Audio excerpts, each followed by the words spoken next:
Welcome back, panelists here. NBC News Washington Managing Editor Carol Lee, Dan Balz, the chief correspondent at The Washington Post, former Republican Congressman Carlos Curbelo of Florida, and Symone Sanders-Townsend. He's host of Symone and the former chief spokesperson of Vice President Kamala Harris. Look, I want to mostly stick to the Republican primary, but Carol, let's you and I quickly on this debt ceiling. I feel like it's a lot of theater, and that almost the lack of urgency on the specifics of the end game from Secretary Yellen tell me the White House wants to land this plane almost in any way possible. They do, and they also want to be able to land it in a way where all sides declare victory. That's been or don't they all sides declare defeat? All along. Well, I think they all have to admit that they lost something here, right? Yeah. Yes, but the president wants to be able to say that he went in and he fought for priorities that mattered to the Democratic Party, that he didn't give away too much, and look, they raised the debt limit. And this sort of, the noise that we're hearing is, as those of us who covered these fights in the past know, is part of the process. And so the president's speaking with the speaker. He's likely to meet with the speaker and others this week, and they expect to have some sort of deal by the end of the week. Our advice, pay no attention to the posturing for social media and cable news consumption. Let me set up the presidential race. We had a little bit of back and forth already between DeSantis and a Trump supporter, sort of. Let me give you this back and forth this week from DeSantis and the new nominee for governor of Kentucky.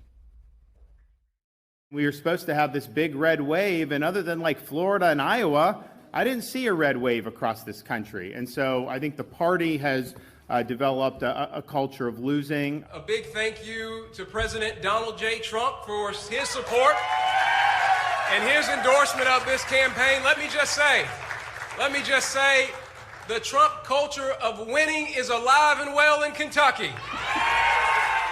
So Dan Balz, Ron DeSantis finally going to come in this week. I can't help but wonder, imagine had he flipped his switch on the exploratory committee in January of this year, where he would be.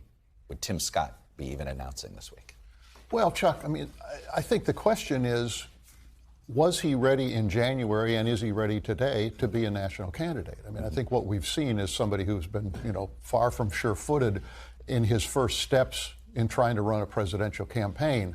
But he also caught himself in a situation in which he wasn't quite in, but he was trying to get in. Yeah. And so I think what we have seen is in some ways what may be the worst of Ron DeSantis during this period. And I think the question going forward is, will we see a different and more effective Ron DeSantis? I mean, Chuck, from campaigns past, candidates, even ones who start out with a lot of hype, have trouble. Barack Obama in 2007 had trouble in the early spring, and a lot of people were saying, what's the matter with this guy? I thought he was really a good candidate. And we've seen it in a variety of other campaigns. So I think that the real challenge for Ron DeSantis is to now step up and show that he's a national candidate with a national message and with a kind of confidence about how to deal with and go after Donald Trump. Carlos Curbelo, I had somebody who's wanting DeSantis to get there,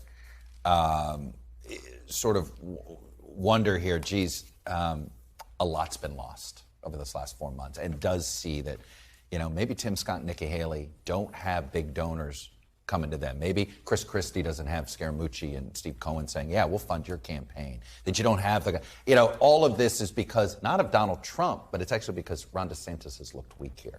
So look, two different kinds of candidates getting into the race this week. Tim Scott, who's going to try to get around Donald Trump, and Ron DeSantis, who doesn't have a choice but to try to go through Donald Trump in order to get that nomination. I think, if the brawl between DeSantis and Trump gets nasty enough, candidates like Scott could become interesting, could become attractive.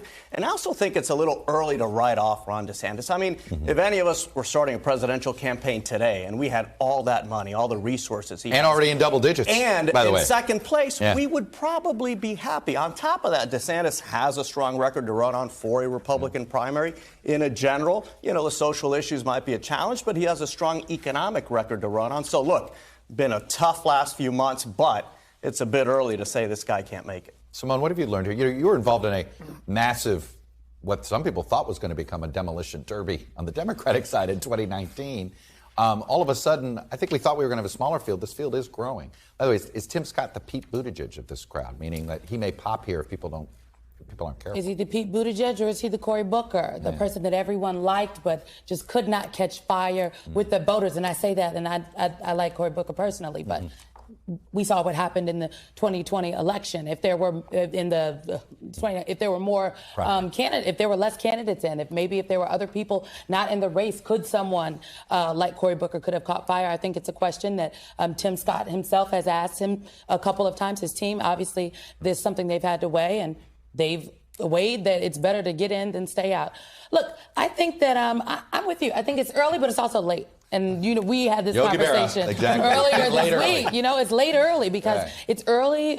First debate, Republican primary debate is not until the end of August. But it's late because Republican primary voters start voting on January 8th. That's the Iowa caucuses. Yeah. So how do you build an infrastructure? How do you become a national candidate that can connect with voters from state to state?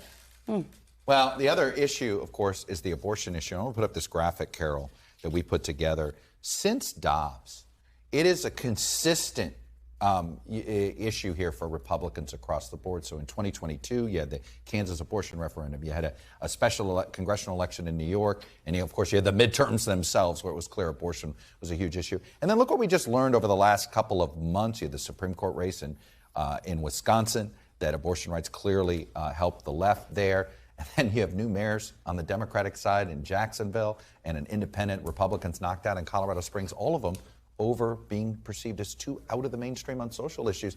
Will this Republican primary even matter in the presidential because of those numbers? Well, I can tell you that the Biden team is certainly looking at this and thinking that this is an opportunity for them to expand the map in North Carolina as well as Florida. The Biden official has told me that they think the 6-week ban that Governor DeSantis signed is very significant. That's why they want to go to Florida. And that's why, and they are already, they're quote unquote testing the waters there. They're on the air. They see an opportunity here, and it's all comes down to abortion. And Dan, you pointed out in your terrific piece today, 2 key groups in 2022 showed up for Democrats that they didn't expect: women without a college degree and voters under the age of 35. Yeah, and I think that the women without college degrees are a prime target, but I think it was the abortion issue that drew them, and I don't know whether that'll be the case in 2024. They could easily slip back to the Republicans. Thanks for watching our YouTube channel. Follow today's top stories and breaking news by downloading the NBC News app.